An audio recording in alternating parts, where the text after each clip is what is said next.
Greetings, Judah. DFG here, Gideon's Flight. Hey guys, real quick video. Just wanted to, I guess, plant a little, a little bug in your ear.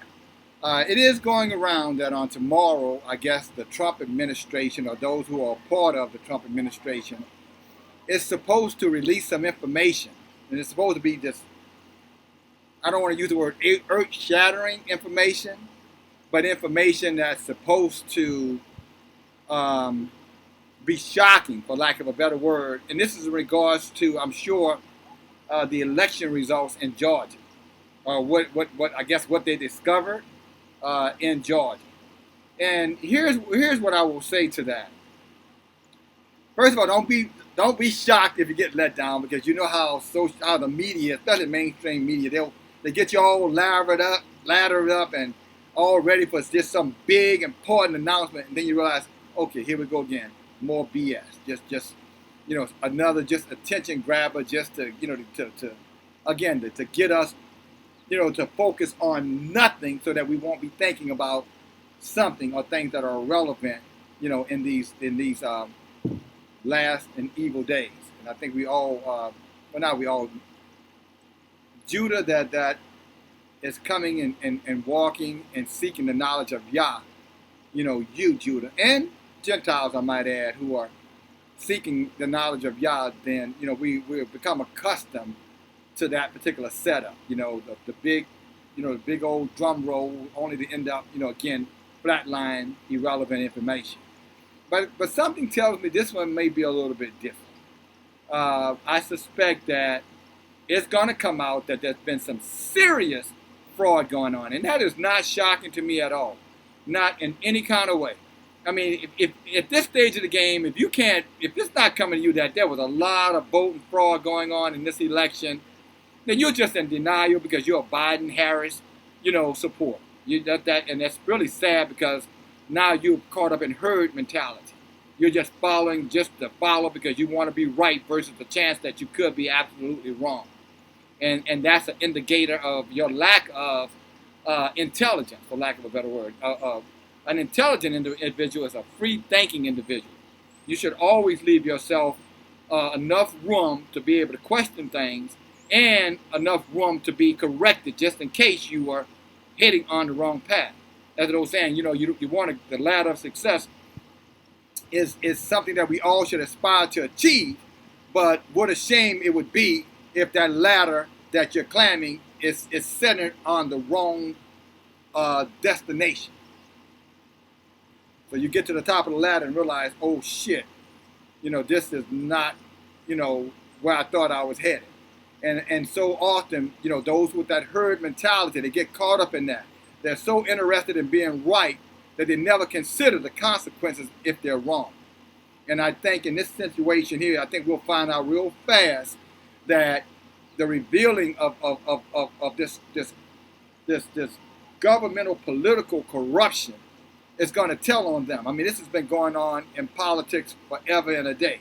Probably from the days of Nimrod on to the days of the Trump administration. We all know that politicians in corporate, the corporate environment, to be gentle and nice to them, it's always been full of selfishness and greed and manipulation and manipulation. But I think what you're going to hear in the few days to come is probably going to, shock us all into a sense of reality in terms on, this thing is over with. This not talking about the election. I'm talking about this governmental rule is over with. And surely it would again explain to us why technology has increased to the degree now that you have no more privacy. That it has increased to the point now where that, like the general said the other day, in 24 hours, he can force you into taking a vaccine, whether you want to take it or not. And it has got to a point now where that, if you don't go along with the system, they can cut you off on everything. You can't go to work. You can't get on a plane. You can't catch a bus. You can't go into a medical facility. You can't get an education. Your children can't get an education. You can't come outdoors. You don't have any social access to resources. You can't even open a bank account. This is where this is all going, except you take, the mark, or some calling the vaccine, you will die. Or you'll be separated from the masses and tortured into submission. But again, it'd be interesting to see what they're going to announce. But I suspect that when that is announced, I think it's going to be the beginning of the end of this system of government that we have seen.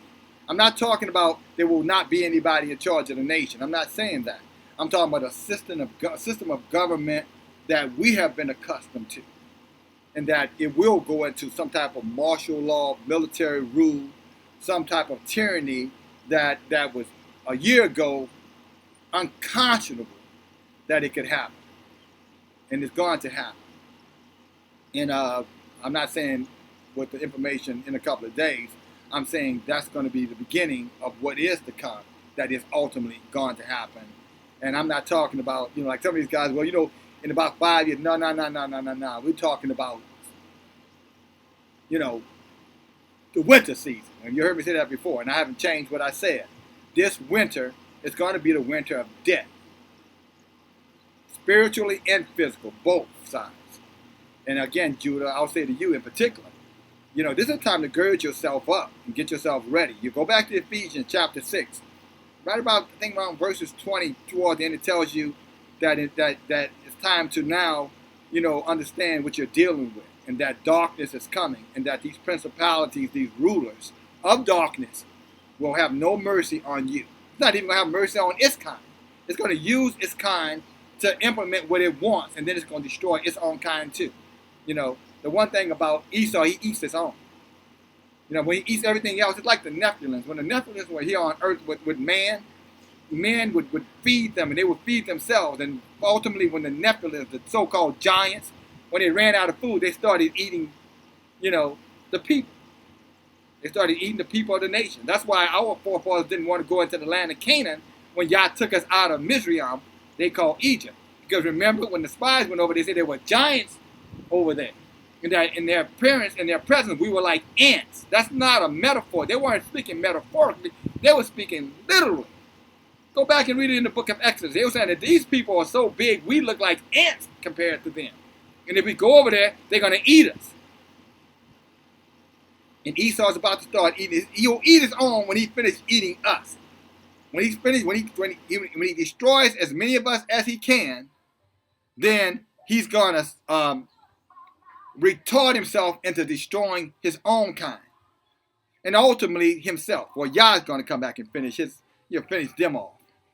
But long before that,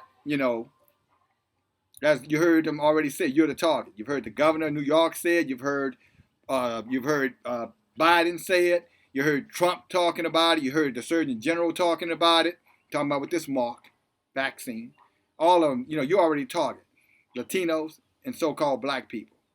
And you Latinas, I don't know when you're going to wake your dumb asses up, because you're still thinking and affiliating yourself with white people, and your asses are not seen as white by them. I don't give a shit what you're called in your country. But here in America, so-called America, in their world, you're just nothing but a light-skinned nigger. And many of them, I'm talking about for the biggest among them. I'm not talking about for those who have aligned themselves and allied themselves with us. And some of them have allied. Esau, Edom has people inside of their tribe who are very friendly and honorable towards Judah. And I want to say that clearly. There are some of them who are very friendly and loyal to Judah. And they will never betray you. And you got people in Judah, both the Latino community, the Latina community, and the so-called African American, who will betray you just as quicker than any devil would, because they're full of devils themselves.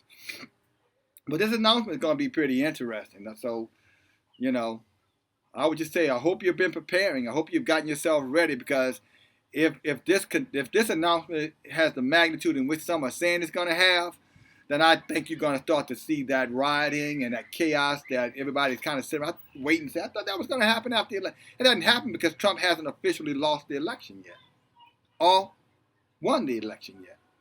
That's why it hasn't happened. They're just sitting back, waiting. It's like a lion who is on the hunt, and it's following this herd, but it can't attack right now because the herd is upwind. It's not downwind, so the herd will know it's there. So it has to lay back and let the wind change. And when the wind changes and the wind becomes a downward wind, then it can come from behind them, and then it's going to look for the most vulnerable, and then that's when it's going to attack. That's what's happening right now. So it's coming. So as soon as this thing is finalized, the downwind happens, then you're going to see the death and destruction that's been sitting there waiting and watching you all the while. Judah. And a little bit of you Esau, Edom too. And especially the poor amongst you. All right? You're going to, it's coming for you too. You know what I'm saying? And the question is what you're going to do when it comes for you. But as I've said to you many times, and I know most of us, spiritually we're strong, but physically we're ready to defend ourselves to the best of our means. And, that's what our forefather Joshua told us. He said, no matter what they do, you stand your ground. He said that by saying, as for me and my house, we're going to serve Yah. And I hope that that's what you intend to do. Okay? That's what I'm going to do. But that announcement is coming. So the day is Sunday. So it'll be interesting what's going on by on what they call that? The National Day of Mourning, Thursday. I know the heathens call it Thanksgiving, but my people call it the National Day of Mourning. That's the day they slaughtered the Pequot Native Americans, 500 or 600 of them, slaughtered them, raped them, burned them, killed their kids, all in the name of stealing from them. Okay? And they got a celebration that they go out and celebrate thievery and debauchery. But those of us, who are well studied and understand it's a day for us to reflect upon the hatred and wickedness of these beasts of burden that are right here still amongst us to this very day. So I will have no part of that. I will have no part of that. If it's a day of rest, I'll take it. A day of reflection, I'll take it. If it's a day of sharing insight, the word, I'll do it. But there won't be no turkeys and dressing and ham, pig, swine on my tables. Leave that. All right. Let's see what happens on Tuesday. Thank you for listening. Talk to you soon. Bye now.